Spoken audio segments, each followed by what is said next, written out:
And we are live. Good evening, all. I'm Dustin, rope aficionado. This is the Dominance Dialogues, and tonight we have Jay, also known as ThePrurient. Am I pronouncing that correct? The Prurient, yeah. Prurient. Fair enough. Yep. We got a hot topic tonight, a little bit of a controversial one. The title is Beyond the Accusation, A Quest for Responsibility. I'm gonna go ahead and get on a mini soapbox. I didn't realize how responsible I was gonna have to be having this conversation. And I've tried to put a lot of thought into the questions that will be asked and the sensitivity that is gonna be given to the topics that we may or may not discuss. I don't know if I'm proud or not, but I did write a content warning. It's the first one in my life. So constructive criticisms welcomed. But content warning, this episode may dive out into sensitive subjects that could be emotionally challenging for some listeners. We advise taking the necessary steps to ensure your emotional well being prior to tuning in. And should you have any concerns about the potential impact of the topics that we may or may not discuss, please consider skipping this particular episode for your own comfort and your own safety. Your safety is your responsibility. So there's my disclaimer. And here we are. Um, Jay, can you give us a little bit about your experience in the BDSM community, maybe what you identify as role, just a little bit of your background? Yeah. So, by the way, thanks for having me. I appreciate it. I know this has been, you and I, this has definitely been a long time coming. So, um, I am, I guess you could say I'm 12 years, 13 years into living this lifestyle. Was attracted to rope right away. Had the ability to take on, or should I say, I was able to um, latch onto a really good teacher who was a person that studied under a Japanese master. I studied under him for 6 years. Um, I have gone all over the world doing education. I also I do a lot of rope. I'd say rope top and dominant and sadist are probably the three things that I identify with. Um, I've done a lot of cool things in a lot of cool places. I've met a lot of cool people. Some friends I still have to this day. Um, and about a year and a half ago, I retired. So when I say retired, I have not tied at all in the last year and a half. Um, you know, there were several factors that led up to that. One primary factor happened when I was at um, a teaching conference in Europe. I mean, that's something that we can get into a little bit later, but it's something that kind of like put the nail in the coffin. So I'm not really involved in the public community hardly at all anymore. So that's I mean I don't I'm kind of a simple my description is simple in who I am and what I've done. I've done a lot of really cool shit. And the reason I did the cool shit is because I put a lot of time and a lot of effort into it. And I built some relationships that some are permanent and some are temporary, and some were falling out. Mm. Yeah, I like how you covered the spectrum of relationships. I think sometimes we miss that when we approach relationships that like my phrase is always good, bad, or ugly, right? And you talked about permanent relationships, temporary relationships, and ones that I think you said had a falling out. And I don't we don't think about that, right? That not every relationship is gonna fall under that good. And some of them may be bad, and some there may be a little bit of a falling out, and some there may be emotions high and so on and so forth, but that's part of what hopefully this conversation is gonna be around. So I Well, we appreciate. talked, I'm sorry to interrupt you. All relationships are temporary. It's just how temporary are they?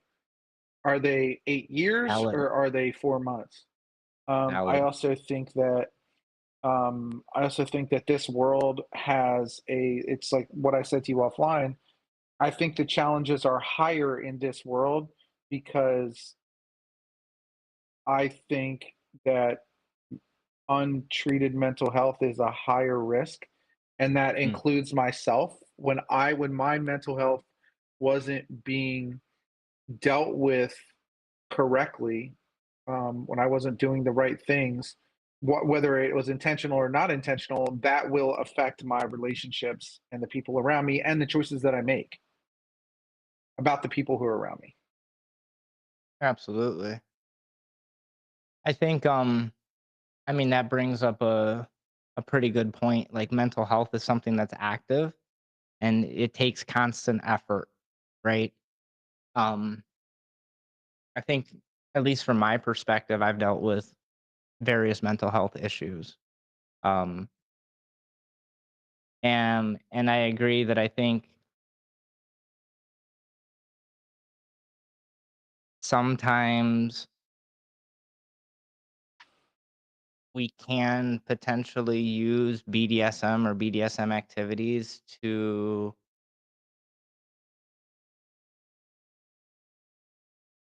Cover to cover. there you go. Yeah, cover or replace Yep. therapy, and this has kind of Yep. been like a little bit Yep. of a hot topic on the show the last few shows. BDSM is not a replacement for therapy. It does not, your words, it doesn't cover, it does you can't spray perfume on poo poo. At the end of the day, it's still gonna be shit.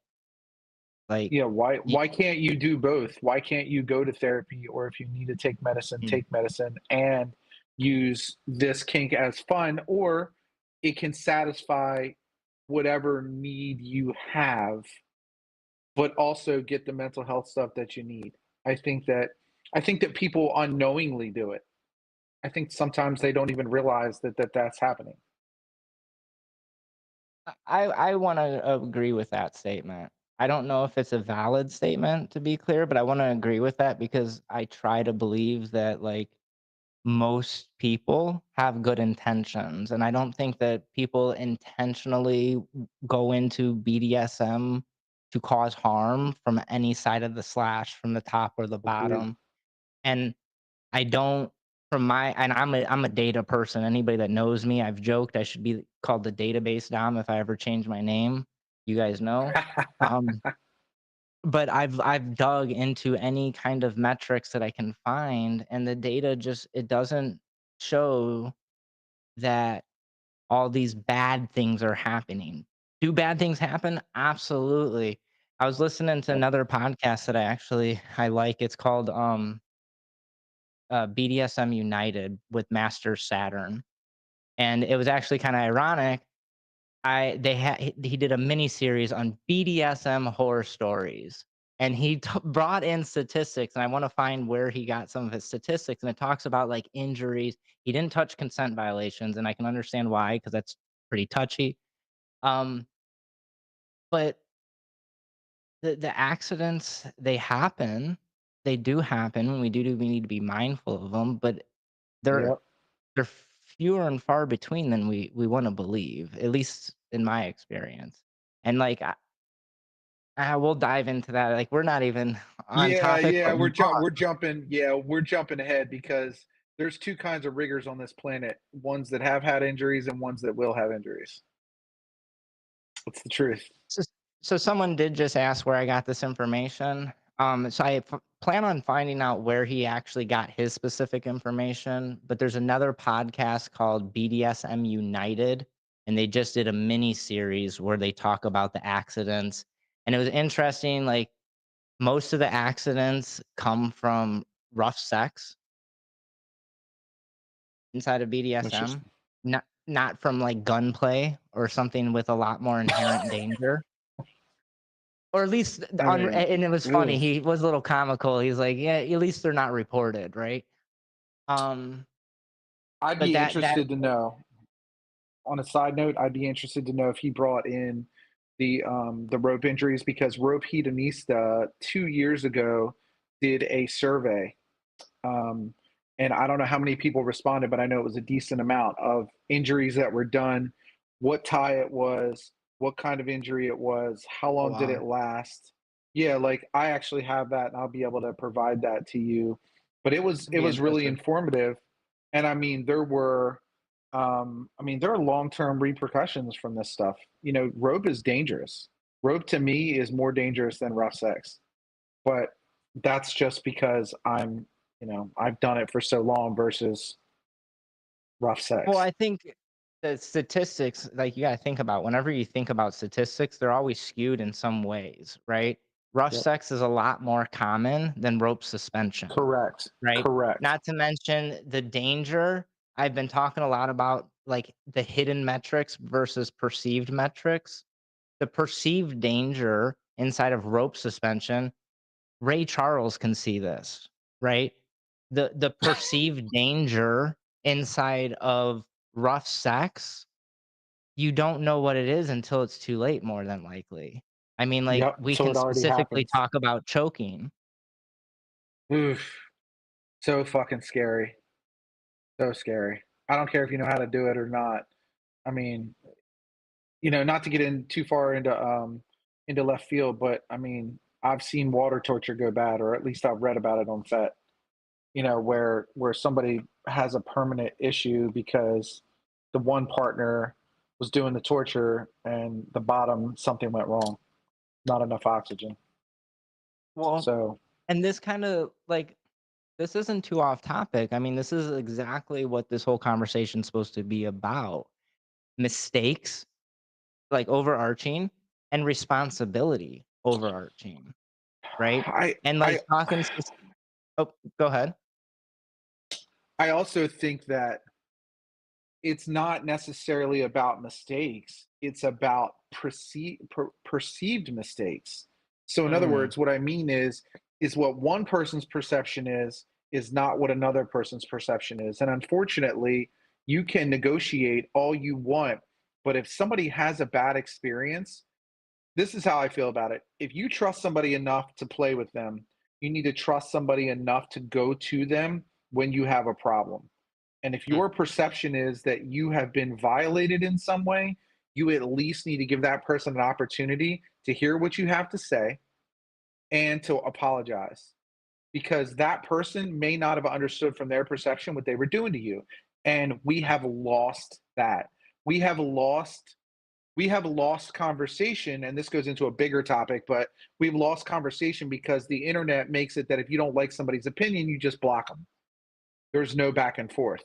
There's no face to face because when you have a face to face with somebody, let's just say if you have a face to face with somebody 15 years ago, it there's going to be and you're disagreeing about a topic, there's going to be more back and forth than boop, let me just block you.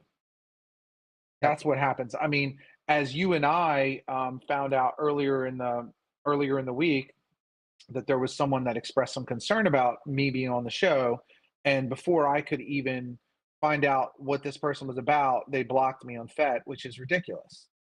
They don't know me, and this person still feels that they want to position themselves to I mean, it's really a negative statement, you know. They say when somebody does something like that, it shows more about them than it does about me. Mhm. I'm here. I'm willing to have conversation. Ask Well, away.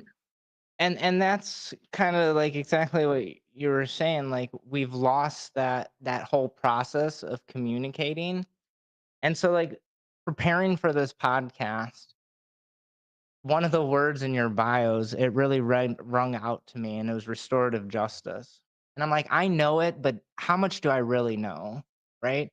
I listened to some TED Talks and all this stuff, and it was so funny, in one of them, they're like, "Most victims," as an overarching term, the number one recourse that most victims said, at least according to this person, and don't ask me where I got it. Look, go to TED Talks and type in restorative justice. There's a handful of episodes. It was a lady speaker, but she said that their number one thing that they wanted for retribution was to key the person's car. And Yeah, let's do negative with negative. Good fucking idea. well, I mean, we can talk about like the instant gratification if when someone causes what we perceive as harm to us, we want to defend or attack. So it's really Wait. easy.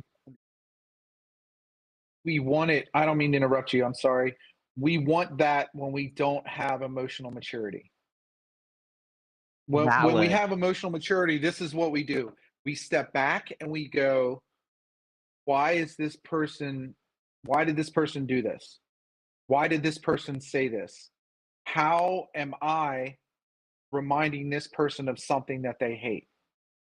Mm. Am I making sense? No, that you and I was gonna end with that, right? I Oh, think okay. that part of being a human is to have that knee-jerk response, that if someone slaps you in the face, you wanna slap them in the face or spit in their cheeseburger. Emotional Life is traffic. intelligence. Yeah, right? Life Um, is traffic, right? yeah, and it's like it it takes conscious effort to not have that knee jerk response. And not like to the point that you started to make, the perception of harm. Once again, maybe I live in some make believe world or something, but I don't believe a lot of humans, by definition, a lot, the majority of humans above 80%, right, or whatever, want to intentionally cause harm. Do they cause harm? I think every human at some point will Uh, cause some level of perceived harm. So I'll give you the immediate example that I can do to feed off of what you just said. So I have the two number one people in my life. Well, we'll just go with one. So I have a girlfriend who is my person. It's somebody who's grown, emotionally mature, supportive, great in bed, hot. I mean, those things. Those last two things are ridiculous. I mean, they're not applicable here. That person, I make mistakes and hurt that person unintentionally all the time. Not all the time, but there are times that I may say things or I may do things that upset her, but I'm not trying to do that shit intentionally. And you know what I do? Immediately, hey, I'm sorry that I hurt your feelings. What is it that I could do differently? Something to that effect. It's probably not those exact words, but it will be an immediate me taking responsibility for my own shit and then me saying, "Hey, what is it that I went? What road did I go down that was wrong?" And she's a sensitive person, and I respect that. I respect that are some of us are dead inside, and some of us can be more sensitive in touch with themselves. And you know what? And I know that we're going to get into this at some point, but I never got an opportunity when I had an accusal to have a conversation with the person, instead of coming to me first, wrote something on fet. It was reposted by people that are fet famous, and then it was a big to do, and then it's blown up into whatever it is today. But I never got the opportunity to say, hey, you know whatever, like, hey, what exactly is it that was the problem? Hey, I'm sorry. You never at the time um had any signs of this and that. But I'm open to listening. I'm the first person to take responsibility, because there's a difference between blame and responsibility. Yeah. Responsibility is I was there, and whether I did something intentional or not to hurt somebody, somebody's feelings are hurt. So that being said, I'm responsible. Am I to blame? No, I'm not to blame. I wasn't doing something. If somebody does something intentionally, there's blame involved. And that's where people they mix up blame and responsibility. Like, for instance, if I go in a dark alley, this is my analogy. If I go into a dark alley and I get beat up, I'm not to blame, but I do have responsibility for making the choice of walking down the alley. Period. I'm I not saying can you have to agree with appreciate it. that. No, no, no. Yeah. Actually, I can appreciate that analogy because I'll be honest, I wasn't sure if I was making the connection at first. I don't know if I agree with it all, But in that analogy, I definitely agree. And that something we talked about a little bit off air was like, where does responsibility end and where does it begin? But like, so let's actually get into these questions that I worked so hard Okay, on let's do it. because you Let's do it. because you Let's do kind of it. segued there, right? With like what you just said. So the first question that I have for you is, and all of this is just your opinion, your experience. It's not gospel, right? Um, how does social media influence the public's perception of responsibility and accusation? Good question. I think social media. I think most people are sheep. That's what I think. I Fair? think most people are sheep, and I think that I think that accusations remind people of something in their life where somebody fucking bullied them, or a corporation got over on them, or it reminds them of their fucking parents that they hate. And the second that they see that stuff, they just it's human nature to latch on to the first thing that you see and not have all the information. If there's an accusation out there that happens, there are two sides to that fucking story. And most likely, if you see an accusation versus somebody that's trying to defend themselves, you're going to go with the accusation. That's what I think. I think social media, I think that we are in a 24-hour news cycle, and I think that it catches fire, especially on FetLife, because people don't got any fucking lives. So they want to sit on FetLife and they want to be so mad about everything on FetLife, or they catch the story, and because maybe they had something happen to them that was a violation and it was awful. And what happens is it just reminds them of that shit over and over and over again. It is PTSD, and I get it. I mean, I got PSD. PSD. I got PTSD from shit that's going on in my life. So I understand that there are things that happen that remind you. So what happens is social media, because it's this constant, especially on Fat Life, you'll see people in your feed, especially if all of them are similar type people, or maybe they're in the same clique. They will start commenting Yep. on accusation stories, and then you just see it all the way down, and you start seeing people's comments, and then you want to add to the comment, and then before you know it, you're just fucking engulfed in this one fucking story, instead of like just back out and take care of your own shit. Like it, Well, and and most of the time, I'll tell you, and let me finish. Let me say one more thing. Most of the time, the people that I have been attacked by are people that don't know me. They don't know anybody that I've played with. They don't know anybody that I've tied. They don't know any of my teachers. Like, they don't know anybody. They just take a little nugget of something, and I'm assuming I remind them of something, and they run with it. I mean, I've had people say the most awful shit about me that have never, they don't even know anybody that I played with. They just assume. mm, So that's what well, I think it does. and that hurts because like something I talk about is I'm a human. Yeah, I'm a content creator. I make pretty rope pictures, and now I do this podcast. But I'm still a human. I still got feelings, right?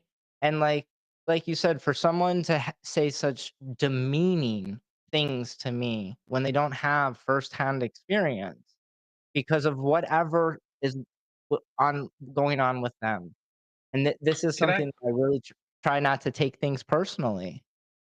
You just hit on something that made me think of something really interesting, because I'm always about taking responsibility of my own shit in my life. And um, I have I had a partner at one point in time that was in AA, and I used to go to AA with her because I fucking loved it. I loved everything that they had to say. It was positive. It made me think about stuff. It was more information intake. And they used to say, if you spot it, you got it. And I had somebody in Germany do something to me while I was there that made me start wondering why I hated this person so much. I mean, I know why I hate them, because they say things about me that aren't true. They were doing the exact same thing that I was doing that I hated about myself, and that's being a Ooh, fucking do-gooder. Being a ooh. do-gooder in the BDSM community is a fucking thing. Everybody Mhm. wants to be the fucking do-gooder. Everybody wants to save a person. Everybody wants to say, "Oh, that person's bad. oh, that person's bad. And I Yeah. hated it because I know that this person and his friends are dangerous. I know because I've talked to people personally that have dealt with him, and I would have things to say about that. Well, this guy has heard things about me apparently and doesn't like me and was doing the exact same thing about me. Well, you know what? I stopped being a do-gooder. Hmm. I had somebody tell me, I had a close friend of mine tell me that's in the rope world said, "Dude, just shut the fuck up and let your rope speak for itself. Don't get caught up in any of this anymore." He was like, "You're hitting your head up against the wall." And he's right. No matter what I say, I don't have the fet famous clout. I don't have it so that when I speak, people they I guess listen is whatever you know. I mean, the only thing I do to fet or the only thing I do on fet, and I told you about this earlier, is that I polarize people. Either they like my pretty road pictures or they've heard some things about me and they bad things about me to try try to hurt my little baby feelings. Yeah. I think man, there's so much good stuff here. It's such a interesting I mean, it's not good because it's scary. Like a lot of it is, and like how fast the accusation or rumor or whatever word we want to put. And I'm not trying to invalidate any. I'm not trying to invalidate an actual l- illegal activity, whatever severe thing, harm, however you want to phrase that. But I think that a lot of it snowballs so fast because of social media and because of, and I'm just gonna Yeah. say it, please don't cancel me, but like the Me Too movement, right? We have almost we've made it where there is not a path for communication, right? And like even if we look at our legal system specifically, and I'm not a lawyer, so there's my disclaimer there. I'm not a legal representative of any manner. There's whatever disclaimer. But if we look at our legal system, from my understanding of it, if someone makes an accusation against someone, the legal system does everything to do so they can't communicate. And maybe in some situations that's best, right? But I don't think that's the best in most situations. I think a lot of situations when a mistake or harm happens, that there should be some kind of potentially controlled situation where the people are allowed to communicate and make amends and who knows, potentially genuinely say sorry and see what level of amends can actually be made. I don't think, I mean, like, I don't know. I'm getting lost in the weeds here. It I I think it's hard. I think it's hard to. I think for someone who is a victim, if they have a perceived harm towards them, I think it's really hard for them to not be emotional and not take it personal. Whereas on the other end, it may have actually just been an accident or a mistake, like an honest, non-malicious mistake. But I think that if I'm a victim of something, it's just like fucking traffic. That's what I'm getting at, and I try to tell myself this all the time. When I'm in traffic, if somebody does something stupid, your inclination is to take it personal. Oh, this motherfucker, like they don't fucking know how to drive. Well, maybe they had a bad day at work, or maybe their kid is sick, or like those are the things that I think about. Like that's not intentional. That's not against me, but in traffic, for whatever reason, it feels like it's against me. yeah, yeah. So, all right, come on. Next question. Let's Well, stay this on kind it. of leads into it. What lessons can we learn from figures who faced various accusations? I mean, you've spoke, a little bit off the record. Obviously we want to respect anonymity, but like, what have you seen in your time? Like, what has happened to people? Um, so there's going to be a disclaimer that what I'm getting ready to say, there might be some things in here that people don't like or that they get upset about. So, what have I seen? I've seen middle-aged men get pushed out of the rope scene by accusations, and no one has bothered to follow up with what their side was. I've watched a close friend who was a leader of an entire community. When an accusation happened, the people that he taught that he let crash on his couch when this person didn't have a place to go, they turned on him without a phone call. Like that's I've watched someone on the West Coast. I watched a couple break up, go their separate ways, and then when one of the partners decided that they wanted to open up a play space, they came out with accusations to boost their attendance at the play space. Mm, Um, I've watched in the South. I've watched a person decline to allow somebody to teach rope in his play space, and in turn, these people that asked to teach drummed up accusations against him to basically shut him down. Um, what have I learned from that? I mean, and then I have my own accusation. We'll get into that later. Um, I have learned that you can't trust anybody. mhm. I've learned that the rope world is littered with, it comes down to money. A lot of times, money has something to do with it, because everybody's trying to get a piece of teaching rope now. I mean, they have for the past 4 or 5 years. Um, I've also learned that my negotiation for a long time, although I thought it was good, sucked. Mm, And that I needed to be better at negotiating than what I was. I needed to put more protocols in place. I needed to put more safety into place. I needed to put more disclaimers in place. I needed to put more releases of liability in place, because what we do is dangerous, and people can get hurt, and people will get hurt. And you and I have talked openly about the injuries that I have been involved in. I mean, there's no way that every time you tie, you increase your chance of somebody getting hurt every time. And you could do all the right things. Guess what? Bodies are different. yep. Rope sits different from day to day.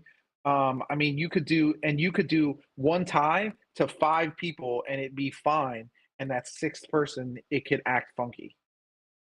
So I've learned um, that because we're in a sensitive world where accusations are thrown and nobody asks the other person what their side was, you have to do everything you can in your power as a top, as a dom, whatever you want to call it.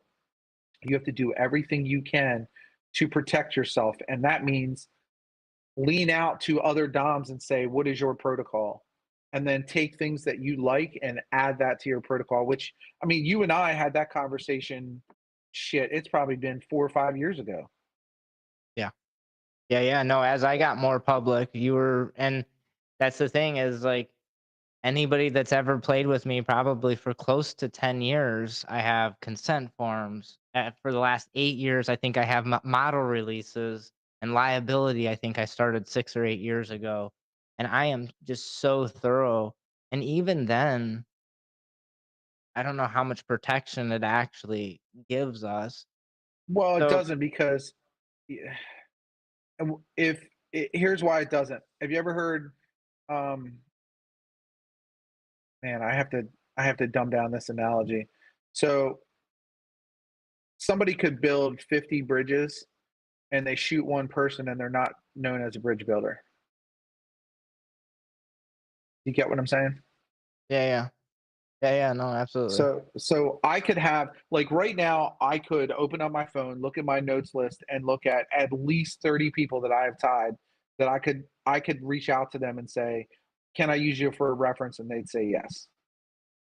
But I have one accusation that happened 1, 2, 3, 4, 6 years ago, and nobody wants to hear anything that I have to say. They just hear all these rumors. I think that kind of leads us into the next question that I have, um, is how do we navigate the fine line between taking responsibility and shouldering blame that's not ours?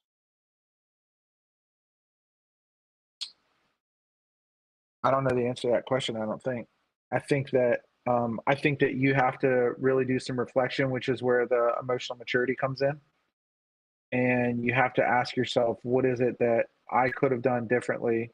And you need to ask yourself that more than one time, because I think initially, after something happens, where something goes wrong, I think you're going to be in an emotional state, and you're going to immediately go to the defensive mindset, just because that's what we're going to do to try to protect ourselves.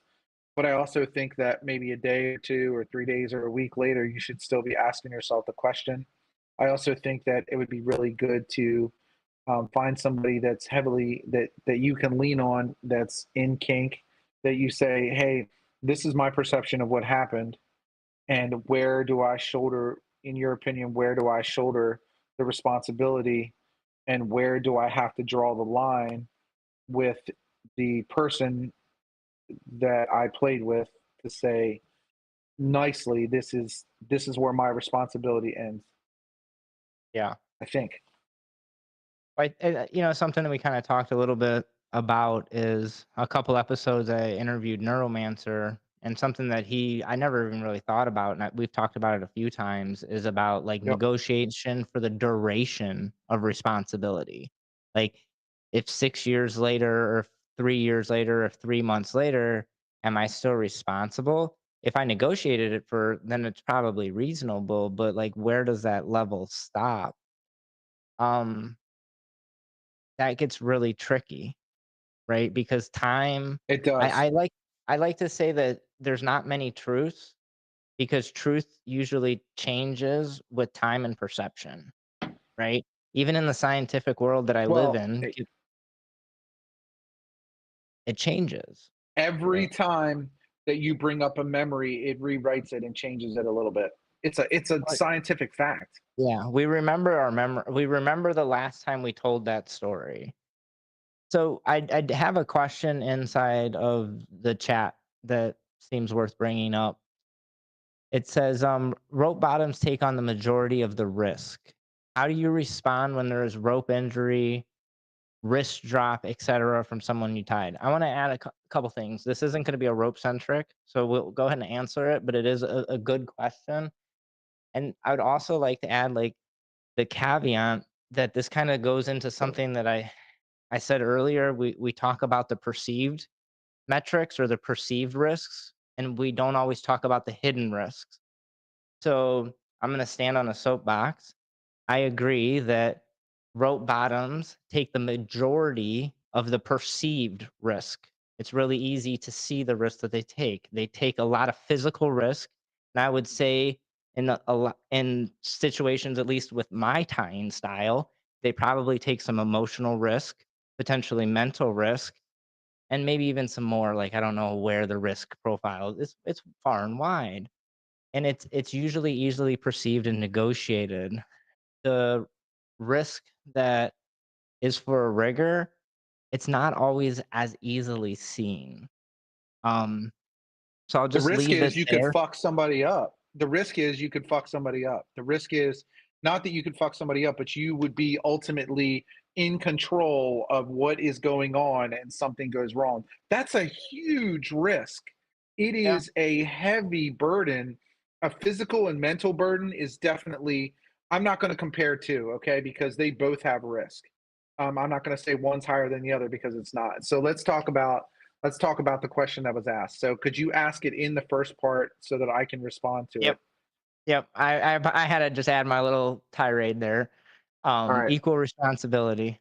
So the question is, how do you respond when there is a rope injury, wrist drop, etc., from someone that you have tied? Okay. So that's a great question. So first off, I'm going to say that I'm sorry that something went wrong in the tie. Um, I don't care about how it got there because there's so many variables. Like if we just used wrist drop, there's so many variables. It would be really hard to nail one down unless the rigger who was tying was not. I'm going to use properly loosely. The rigger was not properly checking in to see what's going on with the Well, hands.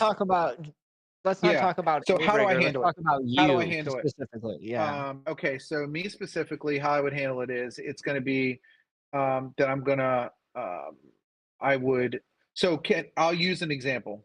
Okay, so I did a tie once where a hard point came out of the ceiling and That's scary. somebody fell. They swung down um, on a piece of bamboo and hit the floor hard, and they were injured. So this person needed surgery to fix the problem. So not only did I obviously immediately when we had to get the ER or ER the EMTs to come, I rode to the hospital right behind her. I sat there the whole time while she was diagnosed with what it was she was diagnosed with. I took her home. When she went to go get surgery, I was there at the surgery. Like I went there when she went in. I went there when she came out. I checked on her for months. Now we were close friends, but the point is that I still checked on her.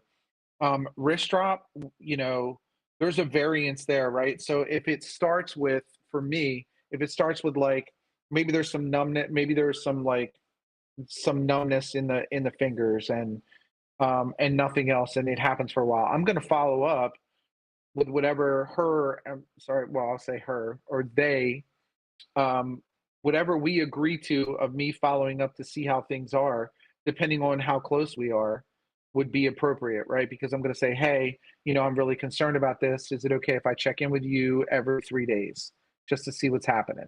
Okay, great. If you want to give me an update. Now, if it's wrist drop, it's a little bit different and it's the degree of wrist drop that it is. If we're talking about like it's just a little weakness in the hands, I'll probably do the same thing. Hey, I need to check up on you. Hey, I want to make sure everything's going good. If it's a severe case where they can't lift their hands up, which has happened once, and that is the caveat that that happened once is that the person was on drugs and she didn't, she was on Molly, did not tell me, and then did the tie anyway. So, and she knew that I wouldn't tie her, but that's a whole nother left field. Um, I would attend physical therapy. There are times where I feel like it would be necessary for me to pay for the physical therapy, like the copay. It depends, but I'm gonna be right there. I'm gonna So be involved as I'm gonna be involved as they allow me to be in them feeling better. there. So it sounds like, I mean, like, for me to sum it up in my own words, and please correct me if I'm wrong, but it sounds like the level of responsibility has some correlation to what is determined between you and that person and the level of connection. Because I noticed that the one person that you brought up in the scenario that required surgery, I was about to ask you what the level of your connection was with that person, but you went ahead and volunteered that it was a good friend that you had a good connection with. So And she is still to this day hasn't opened her mouth about it at all because she understood the risk. You understand the risk. Both parties understand that there's risks involved and that crazy shit can happen, and it did.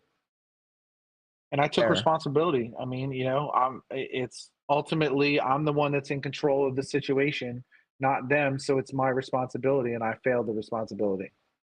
I'm gonna disagree respectfully.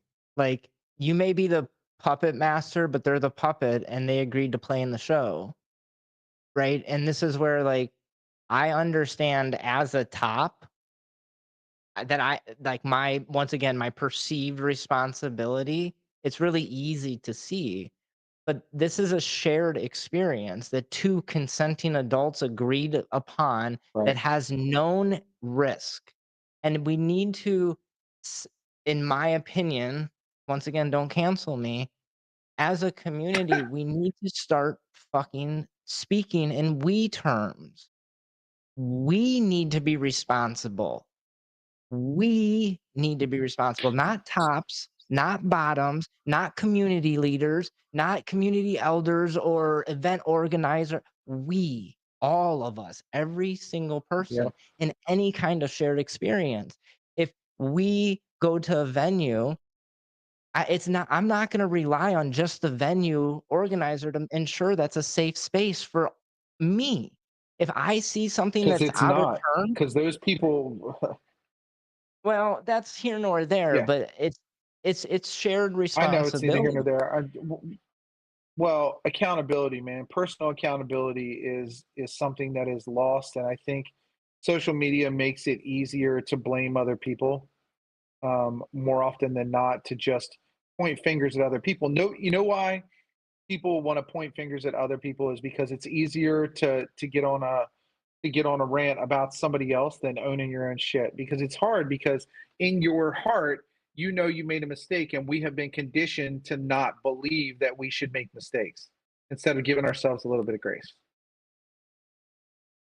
It's I'm a shameless plug here. I wrote a pretty good blog post in my opinion, and it talked about like responsibility over accountability. And the summary of it in my own words would be that accountability is externally influenced and responsibility is internally influenced. And this is where, kind of going back into the title, like this is a quest for responsibility. We as individuals need to accept responsibility for ourselves and not expect some external Well, influence to determine what's good, bad, or ugly. can I go back to AA real quick and say something about it? That's Of one of the course, things I loved. we support Right. sobriety So, around here. right. I'm 8.5 years in, actually. I decided to stop drinking after watching her Congratulations. shenanigans. So, um, so they would say, so basically, step four, the short of step four is point the fucking finger at yourself. If you have a problem, an issue with a person, a place, a thing, a corporation, a house, a bird, whatever, take their responsibility out of it. If they were wrong, who gives a fuck? Take their responsibility out of it and point the finger at yourself and say, what could I have done differently? And that's kind of how I try to. I don't always do this, but how I try to live my life for the most part. And it was a game changer for me. Of course, I guess I might have gotten brainwashed being in there with her all the time. But it kind of changed to who I was to a degree, and I appreciated it. As long as you find value, right? And this is Yep. where it goes back to like our own responsibility as humans and like the negatives that social media has influenced on our lives. Like when people can make anonymous accounts and call you vile names, can make do whatever. I mean, if we look at some of the horror stories on Twitter or just the horror stories across social media in general, not talking Fet Life because there's not probably not much data on that. Um, Yeah, it's it's bullying is what it is. it is, and this is where like once again, like I'm one of the conversations I just had with the Consent Academy. I really liked how Asha framed it was that we look at consent and we look at abuse as gendered, and that's not the case, right? It's not the case that it can only go one way. Consent's a two-way street, and abuse can happen from the top or the bottom. We don't recognize it because it kind of Well, goes back into, I think, the perceived versus the hidden. I'm going to say this too, and this is a little bit off topic, but it does go into what you just said. So, old white man has been abusing minorities for 2,000 years, easily. You go back and really look at it. England and France, especially England, have taken lands. I mean, they invaded India, every nice Caribbean land. They've treated women um, like shit for a really long time. And we are at the point now where it's time, it has become time for minorities to get treated equally like they deserve. But the problem is that it swings too far. And Mm, that's what you were just talking about, that abuse is gendered, and that the pendulum has swung too far, because for a really long time, like when I first came into the scene in 2011, like the it is very obvious to me that bottoms were being abused. Like it's the whole like high protocol, like you just shut the fuck up and take it kind of thing. There was no negotiation. You know, they were just abused by narcissistic assholes. And I think that the Me Too movement started sooner in the FetLife world, or mm. the kink world, than it did in the regular world. And now, but the problem is it's swung too far now. And there's nothing to equal it out, which is, you know what would equal it out? Conversation. I agree. Yeah, no, I definitely think that the pendulum has swung too far in many ways, but that's just my, personal opinion. Whether it's valid or not doesn't matter, I suppose. It's valid to me.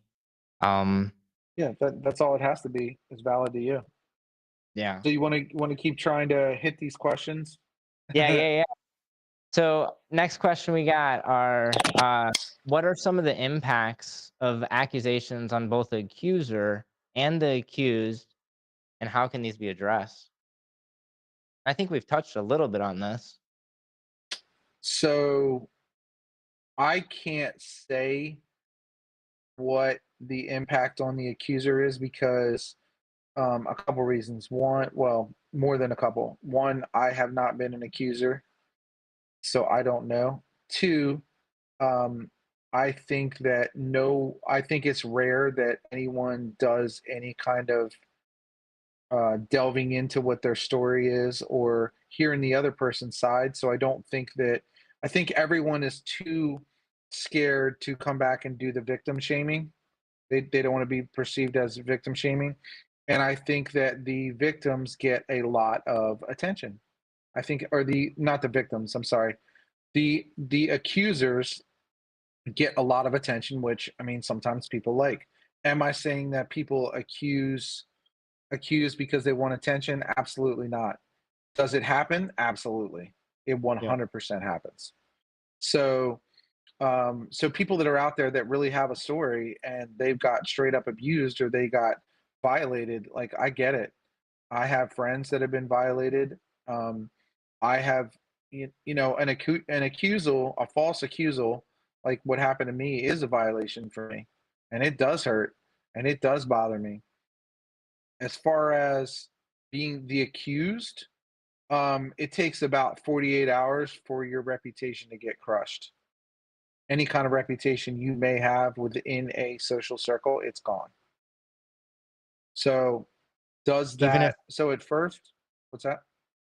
no matter the validity of the statements. Doesn't matter. It doesn't matter. You could, when you try to put out your own version of what happened, um, or try to communicate that this person never really said anything to you, it doesn't matter. It's just, you're just toast. And you'll find out who your friends are real quick, because people will disassociate from you. They're not really your friends anyway. I mean, if we're just talking about fat life, that's all the corner. The only corner that this thing made an impact on me was on Fat Life. I have a life besides Fat Life. I mean, I've been gone for a year and a half, and you know what? I've actually been happier.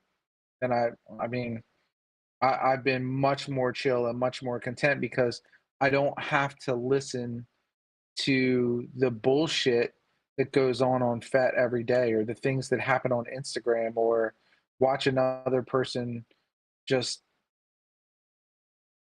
I mean, I digress. What happens to you as being accused is the people that you really didn't want in your life anyway are gone. So what I mean by that is the universe does for you what you can't do for yourself, which Ooh. ultimately means that those people needed to go anyway. And to be honest with you, I don't those it's just showing me those are the people I don't want to work with anyway.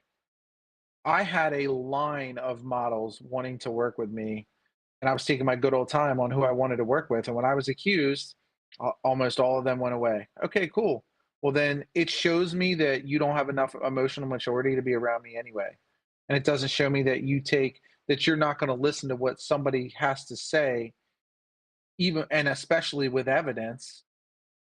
Um, you don't belong in my circle. You don't belong in my even if you're temporarily in my circle just to do a tie. That's the relationship that we have. You don't belong there. So the emotional toll can be a lot to handle. You know, over the years, I've just gotten used to it. That if somebody brings it up, I just kind of say, "Look, that's not what happened. You either are going to have a you're going to continue to have a conversation with me or you're not. I have this many referrals of people that will say that that I'm a responsible person. If you don't want to get to know me, I understand. See you later. It doesn't bother me at all now. I don't really care.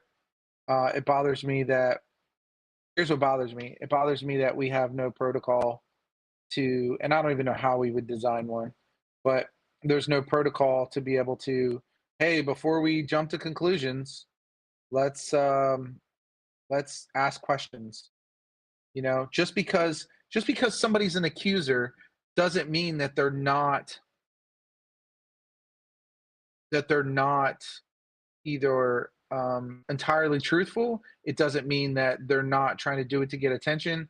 It doesn't mean that their perception wasn't different from the person that is being accused, and that person is ultimately a decent human being and would like to make amends if given the opportunity.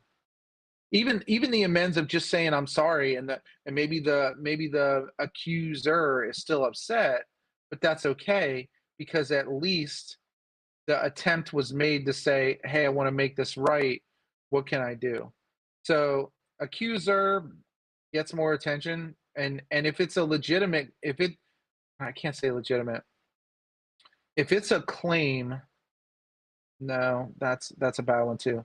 The accused, if they're going to be, if they have trauma from the situation, they're going to be they're going to have to deal with some emotional stuff. The accused is also going to have to deal with some emotional stuff. Unfortunately, most times there's no attempted healing involved in that. If that makes sense. No, I think that's all I got to absolutely. say. I got a couple things to say. um, I love words, and a statement that I got to put right here, I think, is the perfect time. It says, "We all want accountability, but we just don't want to have the hard conversations that are required to get accountability. We just rather believe that there's some simple solution that'll keep us safe and protect us from pain." And I think the other thing that I want to add is that, mm,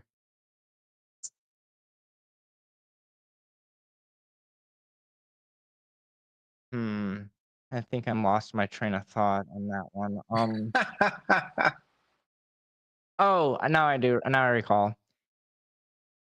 Is I've spoke about it for years with what I deem as community elders or leaders, in my own personal opinion, about like the organization of the business term is like a BOI, a board of inquiry, and talked about it that we as a community, we have to self police.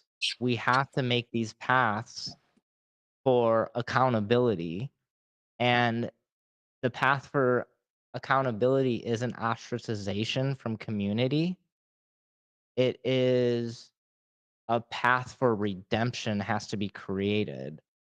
You know, I'm going to go ahead and be a little facetious. Like, make me write 100 lines that I'm sorry and I'll never tie a poor TK again. I don't know, right? But there has to be those hard conversations. And Well, until we start having them, there is no accountability and and I'm going to go ahead and say it, there's no safety. At least not for all people. if there's no desire for there's no desire for understanding. There's only desire to blame, and to be able to ostracize someone is the easy way, and they want to Mhm. take the easy way out. It's much easier to just see a random story on FetLife and say, and not know the person and not know the situation, and just comment, "Oh, I'm so sorry," because it makes us feel better, right? Because it goes back to being a do-gooder. Like, oh, look, I'm doing the right thing. This person is traumatized, and I'm gonna just give her a little well wish. And I shouldn't say her, them a hell wish, a hell wish, them a well wish. That was that a Fair. Freudian slip? I'm not sure. Maybe.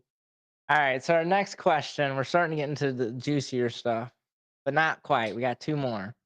So, what strategies can individuals or communities, I mean, that's what we're really talking about, like this is a us thing, take to Right. effectively address and resolve widespread accusations? So you and I have talked about this off air that it would be so nice if there was a fucking protocol of some kind. Like somebody could write a fucking book and we could start by using it, right? But then the problem Practices. is that the communities all don't agree. There might be a community that agrees that they want to use it, or three or four, and then one doesn't want to use it because they feel it's not, I don't know, thorough enough, or they don't want to put themselves in a liability situation. Because community wise, I mean, it's starting to become liability, man. You know, like people are too happy and they will try to hold even venues accountable for the shit that venues shouldn't be accountable for. Like that's why you're starting to see liability waivers, because basically it means that if shit goes down while you're in my venue, it's not my fault. It's your responsibility. Yep. But Yep. anyway, what can we do? It's just got to be a book of protocols, man, and people got to be interested in doing the self policing, and that's a lot of fucking work. Unless you're somebody who's so deep in the community that it's like 80% of your life. Like I considered myself, for about the last 4 years, I tied a fringer. I would tie 7 or 8 times a year. I would do it for pretty pictures, and that was it. I don't go to fucking events. I don't participate in. I just don't participate in those shenanigans. I don't know. I think that conversation right now is more important than any, and a little bit of grace is more Yep. important than us putting together a protocol book, because you have to start small, right? Like if we try to go, it's just like if I throw one thing at you to learn that's brand new, if I throw you one karate move to learn and perfect, you're more likely to be able to do that in a shorter period of time than if I throw five karate moves at you. Because That if I makes throw sense. five at you, yeah, you're not going to be able to perfect all of them because you're overwhelmed. So Yep. I think people getting together and saying we need to have conversation, and when accusations happen, someone needs to get both sides. I don't know who that someone is, but someone, we need to have a little bit of grace because that person Well, doesn't that deserve someone to is be pushed venue out. that someone is venue owners, that someone is event organizers, but it goes back to my statement. They actually have to do the work, not just ostracize someone. Because if there is an accusation and there is validity to whatever this is, they violated a safe word, this, that, or the other, then there needs to be something done about it. Not just Bobby, Susie, whoever said something, and then Bobby or Susie, the opposite party, is now removed. No, the responsibility for a venue owner, at least if that venue says they're running a safe space, then they need to take the responsibility that is required to ensure the safety of their guests. And if somebody makes a claim that somebody violated their consent or whatnot, then it's the responsibility of that particular venue owner to do their due diligence and do their research. And okay, go up to the person, hey, Susie, did you really, violate Bobby's consent? Did you really not listen to his safe word? Oh, well, that's behavior that we can't condone, right? Or whatever. Like there needs to be the path of Well, communication and it has to start at the top. So I venue think that organizers, promoters are the ones that have to start. and even going to one step lower, I think that when you're a community organizer or you're a venue owner, I think there has to come a point where you come up with some kind of basic negotiation and it needs to be fucking written out, and it needs to be, if you need to hand it out to people Yeah. to get them to start getting the practice of these are the things that I need to ask and I need to ask every time. Pickup play is fucking dangerous. It is very Yeah. dangerous. And Yeah. I mean, I've done it a bunch of times and never had any problems, but it's still, I mean, again, we go back to every time you tie, there's the likelihood that somebody's going to get hurt. And it's the same thing with playing. Every time you play, there's a likelihood that something's going to go wrong, and then you're going to end up in a situation. So I think that trying to standardize it in your local community of what a negotiation looks like, because people don't fucking know. They come into scene and they're just happy. They get they get frenzied. Oh, I can beat somebody. Oh, look at this. Oh, she's making noise. Oh, I can spank her ass. And then on the other side, it's, oh, he's spanking my ass and this feels so great and I'm so excited and so, this is something I've wanted my whole life. And then let me run around and do all the things, and nobody stops them to say, you need to have conversation with these people because they may do something that you don't like, which is kind of like a first date when you're in the vanilla world, right? Everybody just guesses, when you get naked. Yeah. Yeah, it's like the worst time to guess, right? And so Right. like this brings up a couple things that I think about. Like, so one is like I'm just gonna like think about outside of the vanilla community. I never negotiated for sex. I hoped for sex. If I took a girl out on a date, I'm gonna go ahead and just say it. I'm a man. I hope for sex. Even if it wasn't even someone that it was like not even a sex. I'm just a man. I'll throw myself right under the bus. I hope, right? But I didn't negotiate until I got to the BDSM community. And like it seems really inorganic or unnatural to, all right, Bobby, before you come over, we're only going to do X, Y, Z.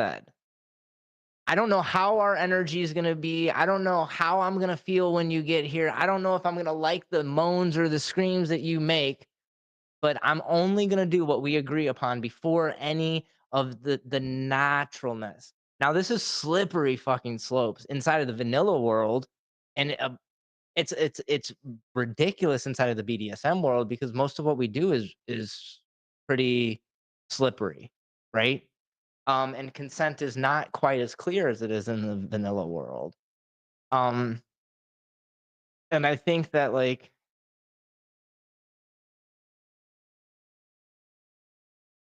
my analogy that I've always gone back to here is like nobody wants to raise their hand in the class, right? And I think about like in the group where you got to ask consent if you can message somebody, right? Nobody wants to raise their hand in front of the class.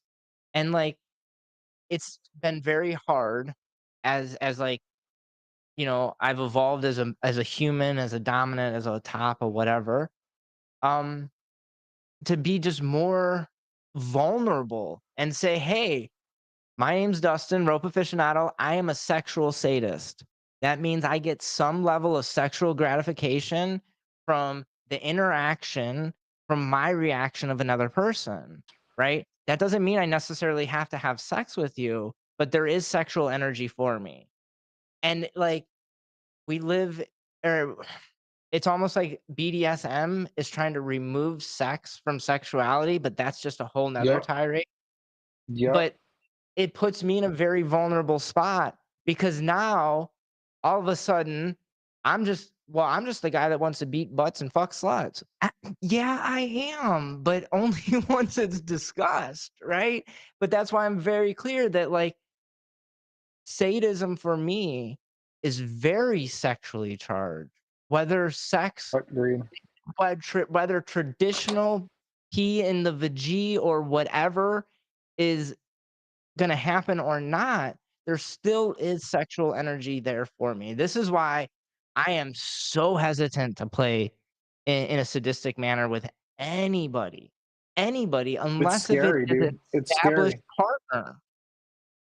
Yep. Because I like, have two partners that I do it with, and I will not do it with anybody else. well, It that's like it something it like Neuromancer talked about, like how we talk about bottom slipping into bottom space and how he didn't say this, but I'm gonna say this is how remove some responsibility from a person once they're in bottom space, and then we put more responsibility on a person that's in top space. That seems a lot of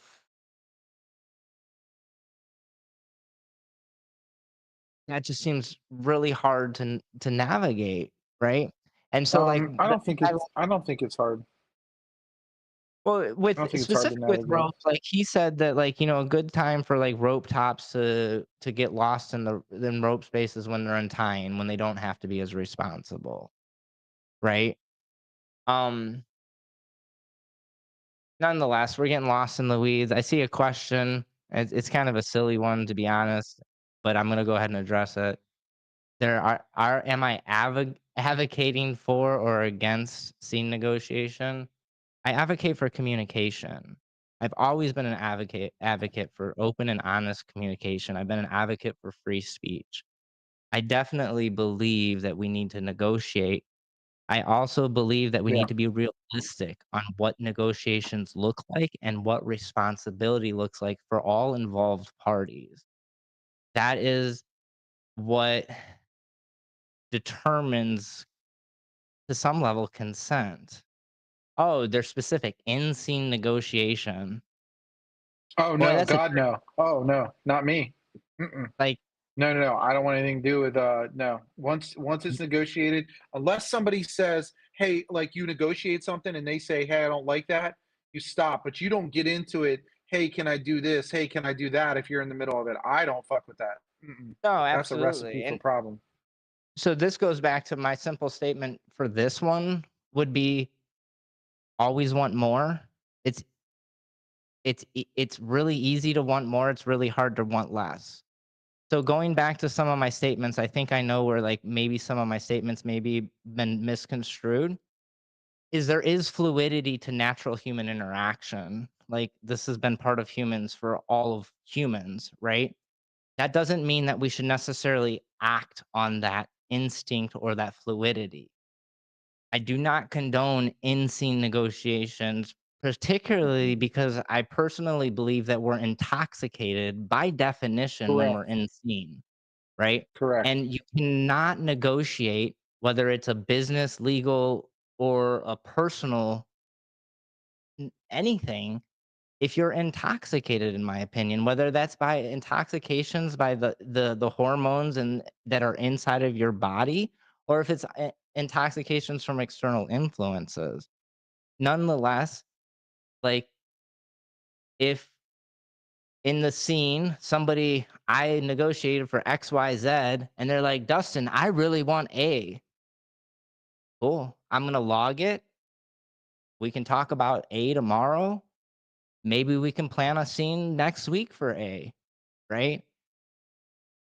Because something that I've learned for myself, and to be responsible for myself and my actions, that I'm even if in that moment someone's like, "Yeah, Dustin, let's do A."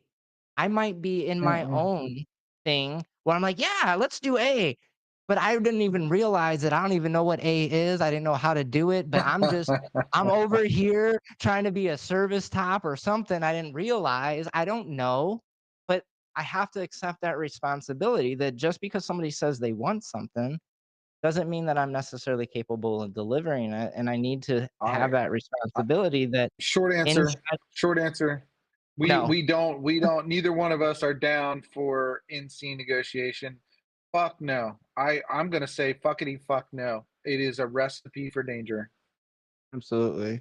Absolutely. I think that's where that I would go ahead and speculate with no data to support this, just to be clear, that in-scene negotiation is probably where a lot of the blurry consent violations are, right? Yep. Because people are here's my funny way of saying it is when your no parts are going, yeah, yeah, right? You know? But Exactly.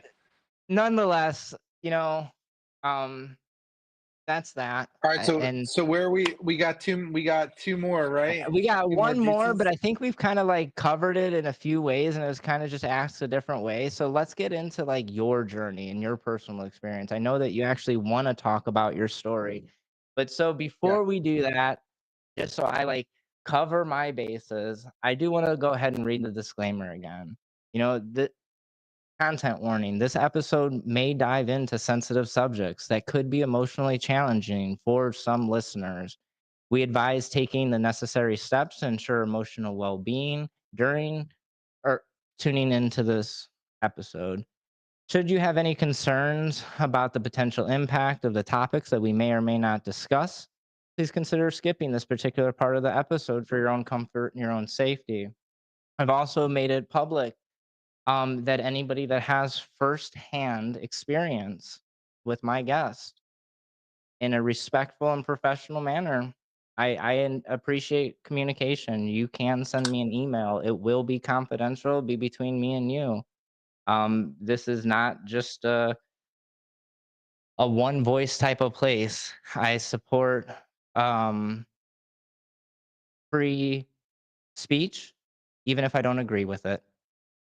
Um, Nonetheless, and not that I don't disagree with free speech, even if I don't agree with the speech being spoke,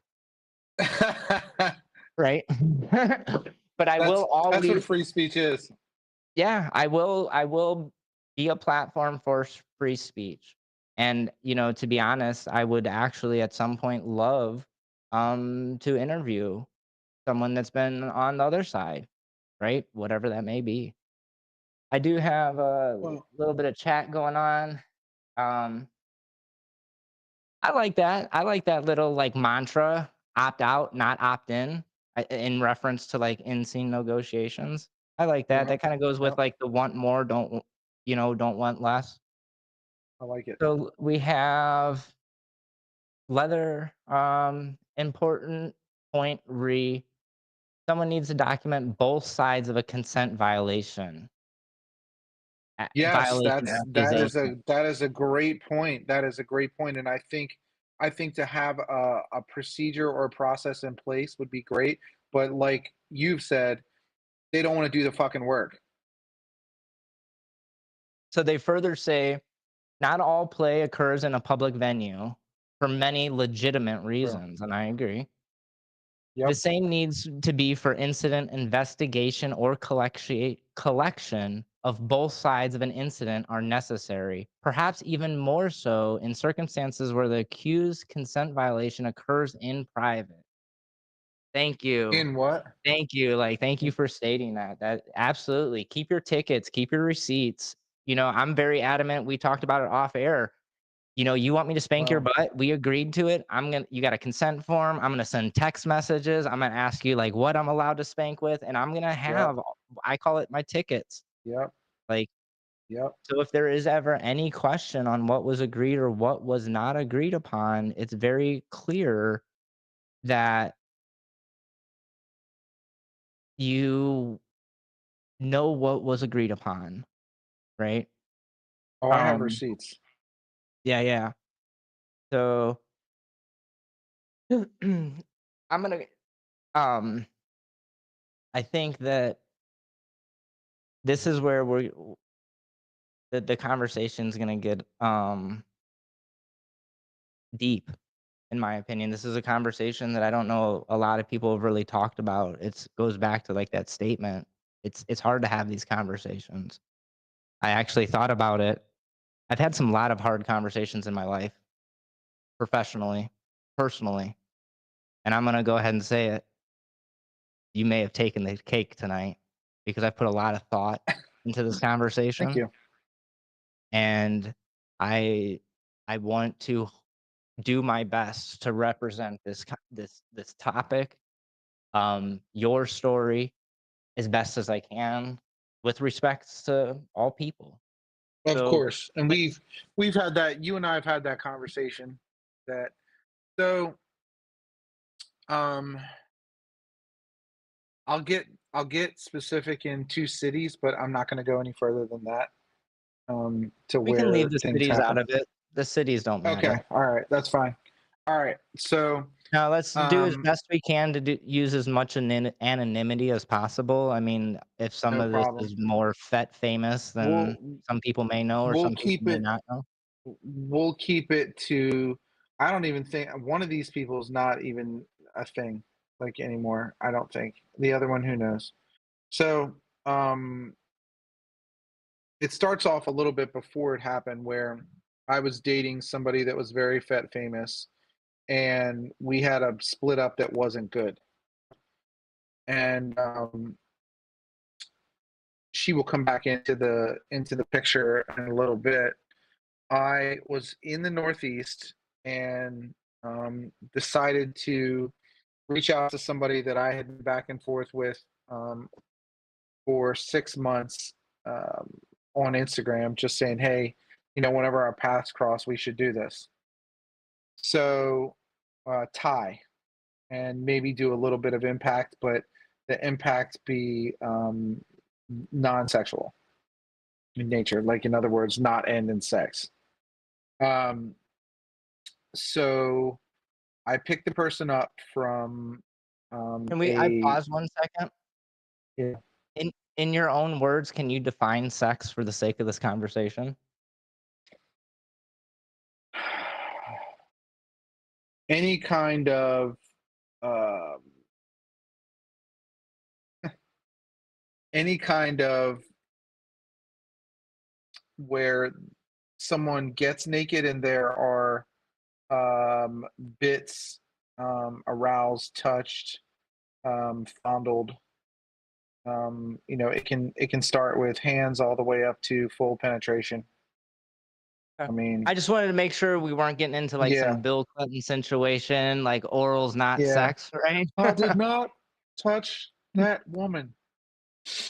No, just kidding. Okay, so Um, safe to agree that, like, for the sake of this conversation, sex is defined as genital intentional genital touching, right?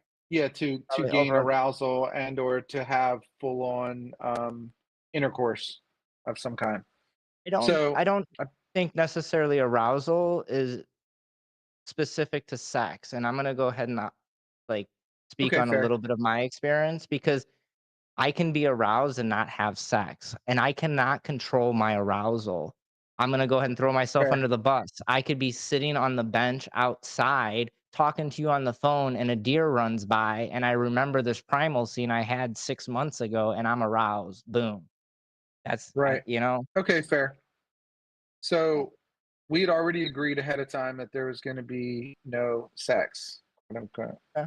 Um, picked her up from a shoot of some kind, as she was a sex worker. No judgment. I have a bunch of friends that are sex workers. Just as a qualifier, like I'm just telling the story for what it is. Yeah. So she was at a shoot. We went to dinner in a. I had a hotel room. We went to dinner in and negotiated out everything. And I want to say that this will come into play later in the story, but I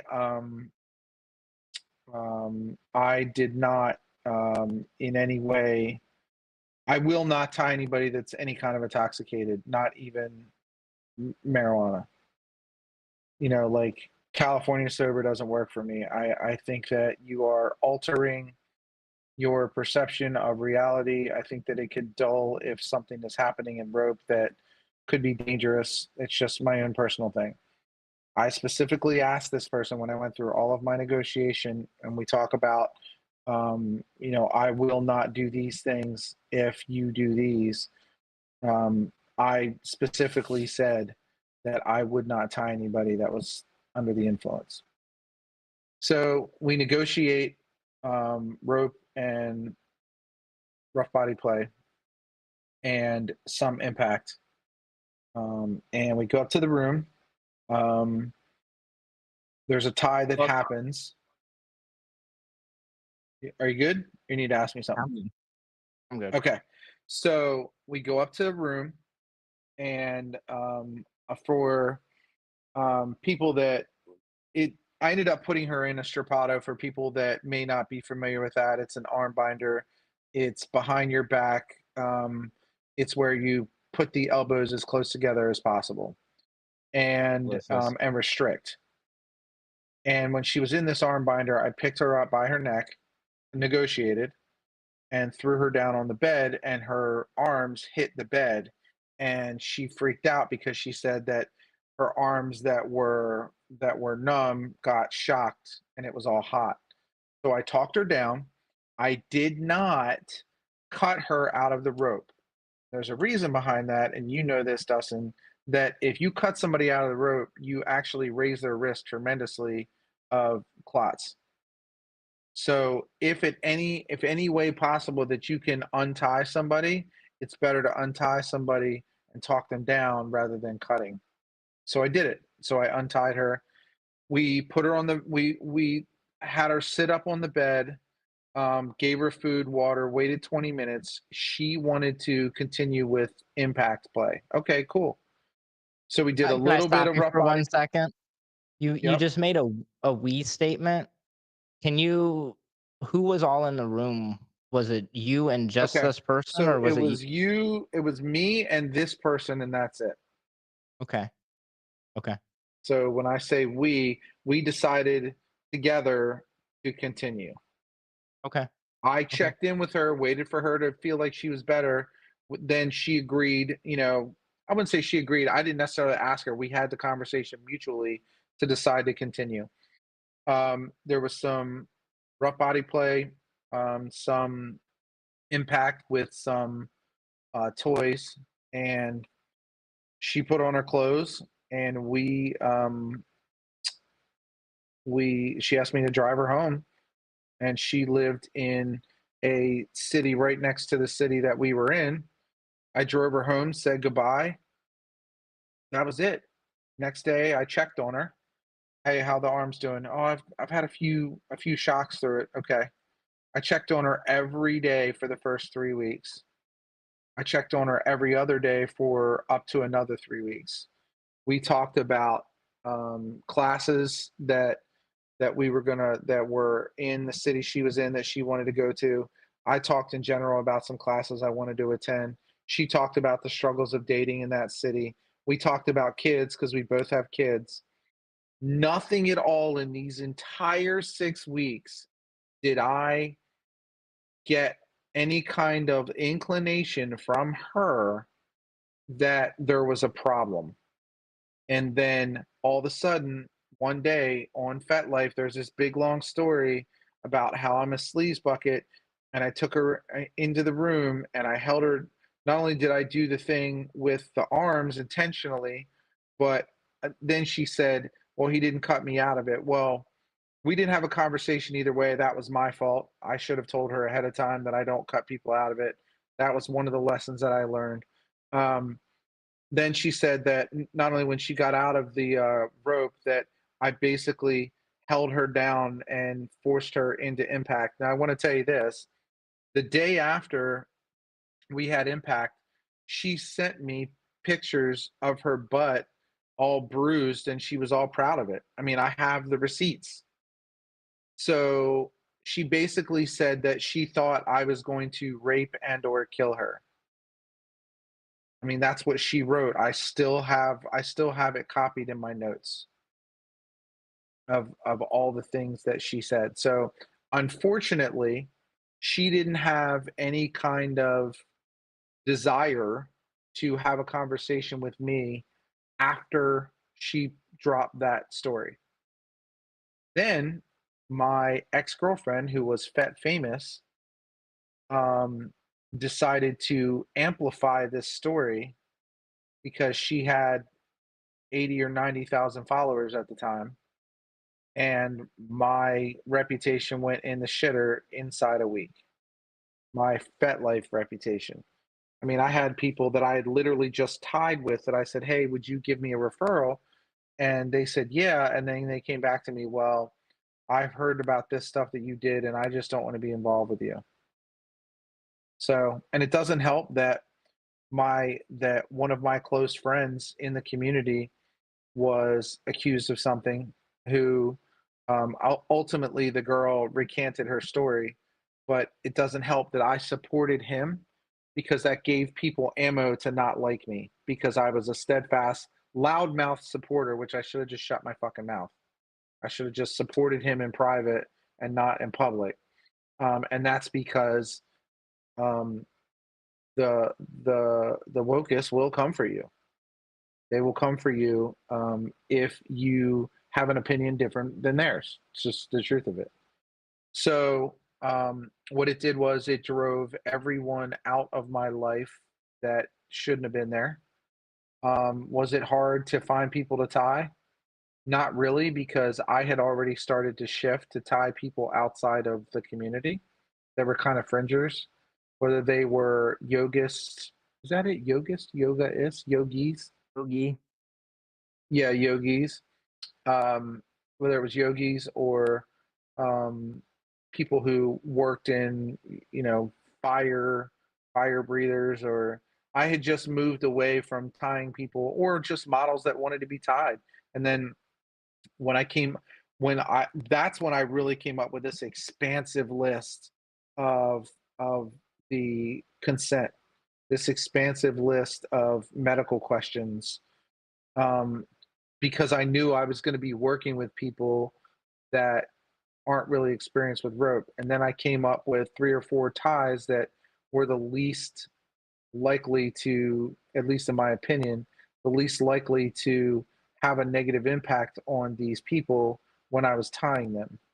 Um, so, you know, it was emotionally really tough for probably the first month, maybe even more than that, because I'm like, I'm innocent, bitch. Listen to me.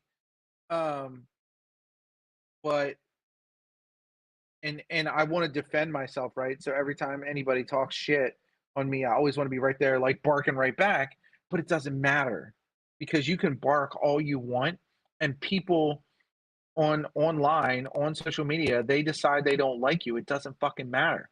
They don't care what you have to say. They don't want to have a conversation. They want to hate you because you remind them of some bad relationship, because you remind them of their parent, or because you remind them of some situation that happened to their friend. So I think that's a lot ultimately, of speculation, but yeah. I mean, it is a we've lot talked of a little. you're w- you're you said, hey, you said you wanted me to tell my story, so Oh no, this I is get it. how I Yeah. feel. Yep. It doesn't mean that this is the truth. For whatever, Yes. how's this? For whatever reason, those people who don't know me have decided to bark out at me without having any kind of evidence. And even if they do have evidence, they didn't come to me and ask me questions to get more evidence. So ultimately, um, it came down to me starting to tie 7 or 8 times a year publicly, where I went and did my own thing away from the public rope scene. It did hinder me from getting education, which sucks. I had a situation happen where I went to Germany um, in 22 to get education, and somebody from America was there last minute before or they got added after I bought my tickets, and they were fat famous, and they were friends with somebody who they were actually friends with the girl who did the accusal, and they came out with a story on Instagram and Fet saying that um, I have been stalking the female part of their couple for years, and that I followed her to Germany. And the venue was very, they were interested in hearing my side of the story, but by that time it was already too late. So they basically cost me thousands of dollars of flying all the way to Germany to get education and see friends, because they decided that they don't like me.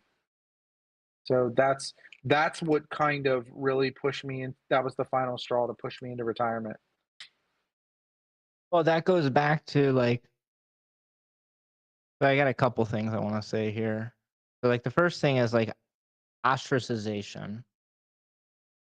If you made said mistakes, how are you supposed to redeem yourself if you're not allowed in a place, the only place that's going to allow for redemption? You know, if you need to learn something, the only place that you can learn is here. That goes back to like that self-policing, that in order to truly provide safe space, we have to put in that work. And if you want to pursue an education, and I'm going to use air quotes because I don't really like safe. I don't like that word. I think we just mitigate risk. I don't think anything we do is actually safe. But you Agreed. are going all the way to Germany to try to become a safer, better rigger, so on and so forth, but you weren't allowed, right? Um, whether the accusations were valid or not, specifically if they're valid, we need a path for redemption. We genuinely do, because what happens, I'm gonna go ahead and just throw you under all the wheels of the bus for a second in like a somewhat professional manner, right? Is when we ostracize people, what we do is we create an echo chamber, right? And since you were ostracized from the rope community, you started tying people that were outside of the rope community that didn't, quote unquote, know better. It sounds like you made some steps to do to be responsible, to make sure that you informed these people. But since you were pushed out of the community that does know better, what if you weren't actually responsible? What if you were a monster? Now you're pushed into an echo chamber where nobody can tell you that you're a bad rope top, that you're a bad whatever, because nobody knows better anymore. And this is, in my opinion, the biggest problem that we face with censorship. And when we close down communication, is the communication doesn't stop. I'm going to go ahead and add a disclaimer. I am by no way a racist. But if you remove the KKK from Facebook, from Twitter, they don't disappear. They're still Nope. there. They just have a smaller audience with nobody to dispute them. Now, I in no way support radical beliefs of any kind, to be honest, personally, but Absolutes are dangerous, man. we need to have conversations. And these are the hard conversations, right? And yeah, I don't know. And that this is what this right here is. It is a tough conversation. And I honestly, I'm not here to be a judge or a jury. I'm just here to, I've joked I'm the catalyst for conversations that I want to hear. And this is a conversation that I want to hear because people don't talk about it. I had a friend, a close friend who's been a friend since the day I walked into this thing, that was getting death threats when his accusal happened. He was getting death threats in the fucking mail. People were mailing him shit. It's Like, funny or ironic that you said that, because me and a friend were joking about it because I received a couple messages in regards to you, and I've had to confide in some people, close friends, on like how to approach this. Like, how do I cancel the show? Do I like how do I be sensitive? Nonetheless, it was a joke that like, "Oh my god, like, are you gonna get death threats now?" And then my one friend was like, "That sounds like a spicy good time," you know, and probably part of the reason why he's my friend. Um, but uh, nonetheless, we do have a couple things that are in chat, and one of them's actually something I plan to ask too. And it seems like me and this person are kind of in sync because there's been a couple questions we both wanted to ask. So their specific question was, um, could you specify the format that you use for follow-up communication? Yes. I mean, so are you talking about in the incident or just in general? For me, it was in the incident, right? Because you talked about how you followed up every day for 3 weeks, and then you talked about how you Constant, followed up constant text messaging, constant text messaging because that was the preferred form of communication, I not, I and guess like a and you little get receipts. the receipts, and I got a question like in some of this process when you were being removed from community as an overarching term, how many people asked you for your receipts, for your evidence, for your side? One, How many people pass judgment without even hearing your side? an infinite amount. I don't. It's like the horizon; it just keeps going, But I can't see all of it. That's. I mean, I can tell you I that people that I knew, I don't know, 20 or 30 that I kind of sort of knew, and then they would, like people on Instagram would be like, unfollow this person, he's a violator, blah blah. I mean, just people that like I knew from Instagram, I don't even know them, like personally, I never had a chat or anything. so I got a human to human question, and you can tell me to kindly fuck off because you don't want to get emotional. Um, Sure. how'd that make you feel that only one person even cared? Of course, it makes you feel like shit. It makes you feel like shit because all you want to do is be validated. You want people to go, hey, please listen to my story. Please listen to what I have to say because I'm not this person that this person has this perception of or wrote about me or made up or whatever it is that you want to say. I'm not that person. So validation, it makes you feel like shit and it makes you feel like you're getting bullied and all you want to do is get your side out there and you want people to read it because everybody wants to be liked. Everybody's like, oh, I don't give a fuck about being liked. Everybody wants to be liked. And if you don't want to be liked, then you should examine where you're at in your life because everybody wants to be liked by somebody. I think like in this situation, I think you wanted to be heard. You're a Yep. human. And once again, I'm not here to be a juror, but this other person, whether their statements were valid or not, once again, that is not my responsibility. I'm not accepting it. But one human, and I'm just going to completely step back from this whole conversation and look at it very pragmatically because that's what I built a career on, is one human everybody heard, everybody listened to, and another human one person did. That that hurts my soul a little And it bit. was rigged, bro. It's rigged. The system was rigged because all you got to do is have clout on FetLife and everybody listens to the one person because more people see it versus when I tried to get my story out there, they actually took my video down. So this person has a story about me specifically naming me, which on FetLife you're not supposed to do that, and Mm. making like some hardcore ass like criminal accusals, and it stayed up for 4 days longer than mine stayed up, which mine stayed up for about 2 hours. Wow. So the system is rigged. Well, and I've talked about it. Um, I've actually looked into the NCSF, the National Coalition for Sexual Freedom, and maybe they've Yeah, changed a little bit. I don't know, But if you look at it, it's really, really easy to report an offense, I believe is how they word it, or a report Yep. a They put it in their violation. little library. Yep. They put it in But their little library. there's no way for a person to dispute that report based off of what I've seen. There's only one side. There's only victims there. That's the only story that from what I've seen. And please correct me if I'm wrong because I do think that there is No, good you're right. intentions.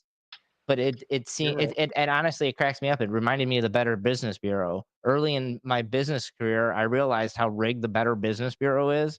Anybody that Yep. doesn't know this, as a business owner, the only way you can dispute a review or have a positive review is if you, as a business owner, paid to be part of the Better Business Bureau. Yep. It's It's not rigged. about how Yep. good of a business you are. But Yep. that's completely different. Another comment we have.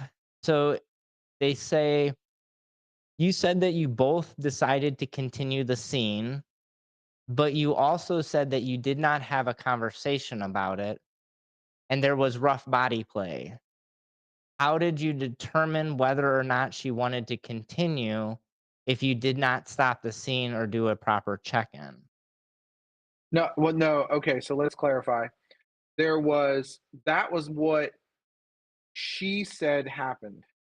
I'm telling you that if you rewind the tape here, um, I got her out of the tie. I sat her on the bed. I gave her food and water, and we waited 20 minutes before we brought the conversation back up.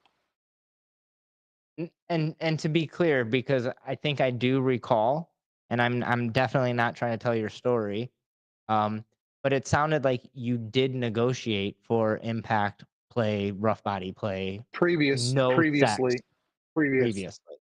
So it wasn't correct, like a new in-scene negotiation. It was just you correct. paused the scene, you changed the scene from rope to impact, but both were negotiated prior. Yep, correct. And I appreciate the question because it gives me an opportunity to clarify between my story and the story that was written. Mm. Mm. We're getting Well, down to it here. yeah. No, I mean, this is like I said, this is a conversation, and like right now, I'm just kind of going through the comments. I'm buried in them, but a lot of people are just really saying thank you for having the space. It's not often that these types of conversations have any public space to even be shared. Um, I agree. I thank you. And people didn't have to take their time tonight to listen, and I appreciate that. Whether they're here to not agree with me or whether they're here to just listen or whatever. Um, I hope that if you've heard the negative about me before, I hope that at least maybe you have some insight about me a little. I'm not a bad human, and I make mistakes just like everybody else does, and I am the first person to want to take responsibility and say I'm sorry, but I'd have to be able to do that. gotta have that path, and if you and this is goes back to like some of the TED talks with restorative justice, like there's instantly an encouraged or an enforced restriction of communication between the two parties that probably need to communicate, right? And I think that, you know, hopefully people got something out of this conversation. I got a tremendous amount about out of it. Honestly. Well, and I anybody who may want to have more conversation with me or they anybody that they want can reach out to me on FET. I mean, my FetLife account is always open, or Instagram. It's the same thing. It's the same handle. So, I mean, I'm not expecting anybody to do it, but if they'd like to, I always am open to have more conversation or feedback. Feedback's good, because I'm just That's this how we one met. human that looks. Yeah, yeah. That is how we And met. And that's man, you have honestly like why I've always had some respect for you. So like let's go ahead and tell a little bit of our story. And correct me if I'm wrong, but I don't know, 4 or 5, 6 years ago, maybe not 6, 4 or 5 years ago, I think you commented on a photo and you asked me if you can private message me. And your first message was like, "Hey, your rope's okay," or something like that. And then you're like, "How do you handle constructive criticism?" And I'm not gonna lie, I was like, "Who the fuck is this guy telling me my rope's okay?" Okay, whatever. I didn't at that point I had no idea who you were, didn't even look at your page, nothing. You were just some random Instagram person reaching out to me. And you're just like, you destroyed me on my TK. Like destroy I mean, like, I think I responded, I was like, "Yeah, I like constructive criticism if you're respectful and or whatever." And you're like, "I'll be respectful, but I'm not gonna be nice," or something like that. And you were so fucking candid with me that I was taken blindsided because here I am thinking I'm some glorified social media rope god because nobody challenges me anymore and blah blah blah, and I've tied for so long. But until you brought it to my attention, I didn't realize that I was combining 16 different TKs into one, and because of that, it was shit. And nobody until you said something. And because of you, I honestly want to give you credit where it's due. And I don't think I've ever even done this privately, but you're a big reason why my rope game has tremendously improved. Because Thanks, not man. only what you called out on me personally, it caused me to go back and look at a lot of what I did. Because if I remember correctly, you were pretty sly about it too. You were like, "Why'd you do this?" And I was like, "Uh, well, I couldn't even remember the class that taught me to do it, let alone why to do it, right?" And it really made me go back to some of the basics and think about like the foundation of what I do when it comes to rope. Like I got into if I'm just gonna go throw myself under the bus, you probably helped me not injure a lot of people because I was getting to a point where the term is unconscious competency. I Yep. thought I thought that I was that good with rope that I didn't need to think anymore or whatever. Yeah. And because of that, Yeah. I was destined to hurt somebody. I'm gonna go ahead and say it. And like you talked a little bit, I've caused wrist wrap. I've caused wrist wrap twice. Both was with very Well, long I'm term not gonna partners. say cause yeah, but I'd say I like to say involved in a tie that because there's so many variables, Dustin. Oh, So many fair. Yeah, variables. yeah. Yep. Well, Um, that's like the one I person, like oh, go ahead. well, I was gonna say we also had a conversation about uplines, and I asked you if you use different length rope and what length rope you were using because you know that I use different length rope because I try to minimize Mhm. what's happening with the rope on the body. I remember that because remember your rope used to hang down, and I would ask you like, why is this hanging down? Like are have you ever thought about using like 8 meter, 7 meter, 6 meter rope, just so that it doesn't hang down as much so it looks cleaner. And I also think you just said, well, I don't remember what class I learned this in.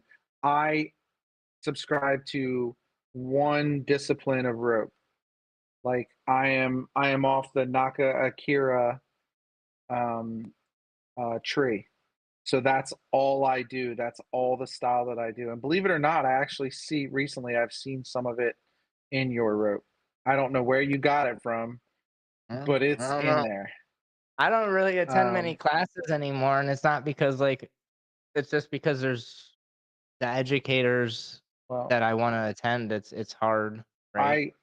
I I thank you for saying that those kind words. I will say that I saw potential in what you did, which is why I messaged you. I thought that you had a lot of potential. I appreciate that, honestly, like, I mean, I'm not trying to get in a dick sucking contest with you or whatever, but, and so I just know so I have some respect for you, as a human and as a rigger, and once again, like, I don't know what your past was. I only know how you've represented yourself with me. Um, Uh, and that's what I it's base my decisions on with you. you can have You know, redemptions anywhere, man.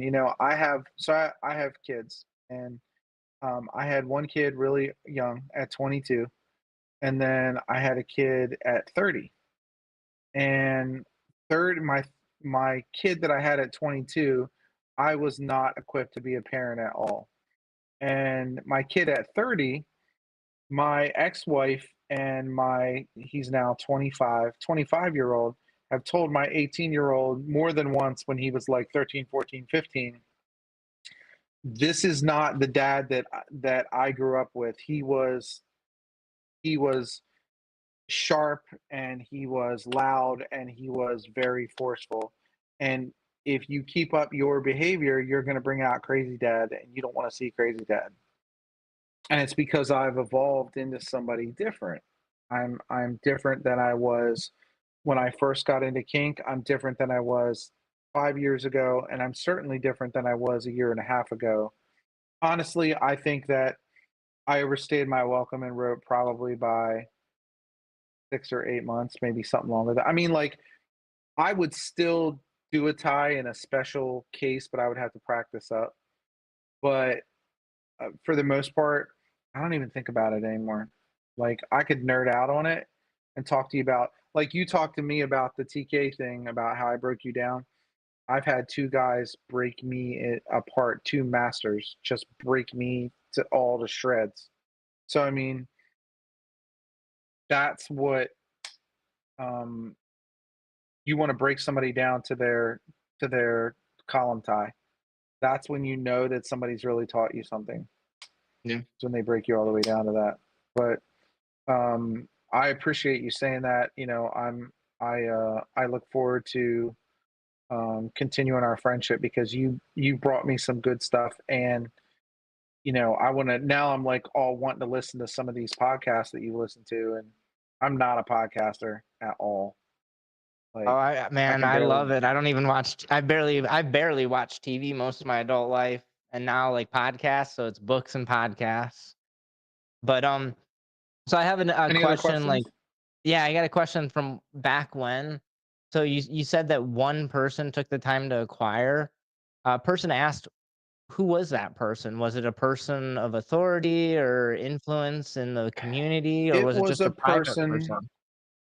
So that's a great question. So it was a person in the community that him and I had been chummy, and he was in the Northeast, and uh, like, we'd been chummy about rope on Instagram, and one day he just said to me, "Dude, did you do all these things that they said?" And so not only did I give him story, I gave him my side of the story, and then I gave him a couple screenshots of the receipts, so to speak, the text messages. He was like, "This is so fucked up." He was like, "You know what you did?" And I said, "What's that?" He said, "You pissed off the wrong person. That's what happened." And he's right, because I got a big mouth. Hmm. So There, that was not, and unfortunately, that person who I was close with um, passed away. He unfortunately committed suicide like 3 years ago. So it was like one of the only people that believed in me that didn't know me at the time.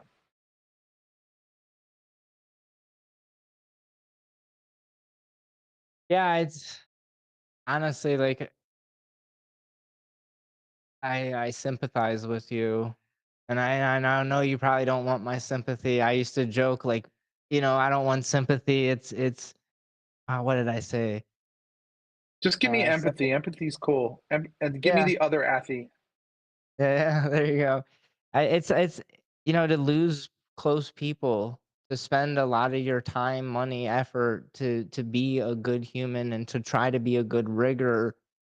And like I said, once again, I don't know the details of the one situation, but I do know, like, completely stepping out of whatever personal experience we have together, I can see on your social media that you've tied quite a few people in some crazy, crazy ways. Um, and like my logical brain just wants to say, like, it's so crazy that all that effort, all that time, all that energy was put and then one bad experience. And let's just try to say that's what it was. Maybe it was a miscommunication. It doesn't have to be so harsh as to be labeled as a consent violation. I think consent's a very, very it should be like really yes, no, but the reality is it's not. It's not yes or no. Like, I mean, I know it should be, but it's just it's not. And it doesn't have to be as simple as like this wasn't an enjoyable experience because of XYZ. So now it's a Yep. consent violation. No, it's just it wasn't an Well, enjoyable it's experience. it has devolved to that. You know, one time consent violation was basically sexual assault, and it has devolved into, well, 6 months from now, I'm going to decide that I didn't like this, so it's a violation. That's And what I'd it's like devolved into. and it has, and I just want to be very clear here that I in no way condone violating someone's consent. What I'm Agreed. saying I is that 100% agree. it is just a little muddy, right? And like I'm so adding to my negotiations like whenever I negotiate again because I don't play that often anymore either. I'll just go ahead and say it like I'm looking for a wife. Like I'm not trying to like I'm not trying to play. This is my life. This is something kind of serious to me. Well, you're evolving, my friend. Yeah. That's what Yeah. it is. This relationship with kink is temporary, and it's just a matter of when does that come to its end, and maybe it's moving downward. You know, Yeah. Yeah. I mean that's what happened with me. Look, I couldn't be happier with the relationship that I'm in, and there's a kink aspect to it, but you know we both don't have the time or energy to put into being full-fledged kinky anymore. You know, we've got other things going on that take precedence over doing that. And that's not me shitting on anybody that that kink's a big part of their life. I'm glad that they found something that they really like. I do puzzles now. I love it. Got So any other just questions in there? no, it doesn't really look like any other questions. Apparently there's a lot of not too fond statements about the NCSF. A lot of people are saying that it seems to be useless and they're not sure what the point is and so on and so forth. Yeah. Another Why thing, is it here? I'm gonna go ahead and throw it out here because I already listened to this podcast. So I'll go ahead and give them the shameless plug. And you might like it. I know you don't like podcasts, but you'll love the name.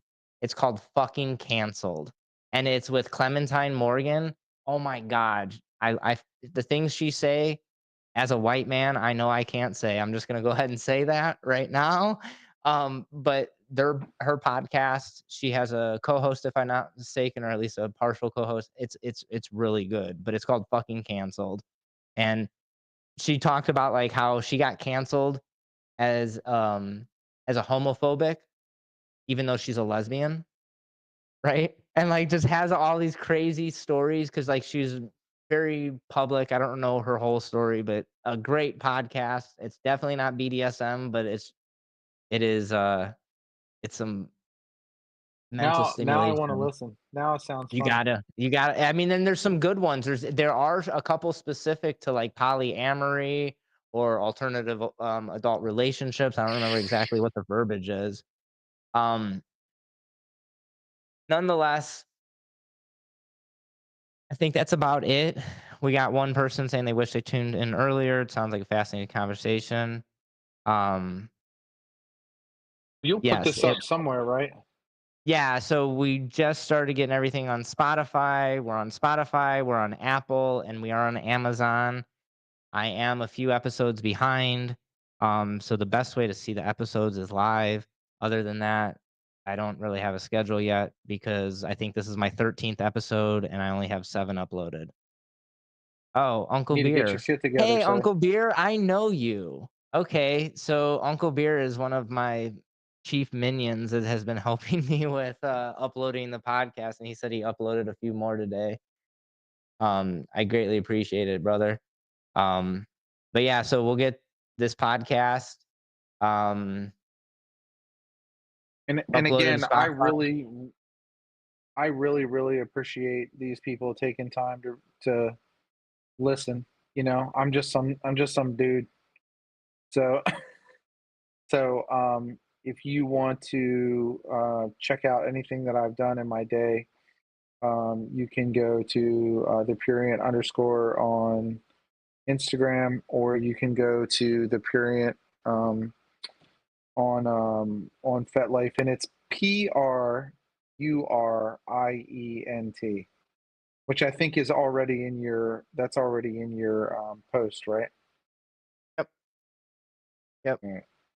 And I commented on there too. So, um, perfect. Dustin, I'm sure our Well, paths will cross again soon. absolutely. So we'll go ahead and say bye for now. If you can go ahead and hang on, we'll say bye off air. But Yep. I just want to thank you, like, officially for having this conversation. I know that it probably wasn't necessarily easy for various reasons, and I can It only was hard to imagine that. remember, actually. The story was actually hard to remember because it's been 6 years. Wow, yeah, fair. So But the I conversation greatly was appreciate good. your time. Yeah, it was a good All right. conversation. So Goodbye, we will guys. see you next time. Bye.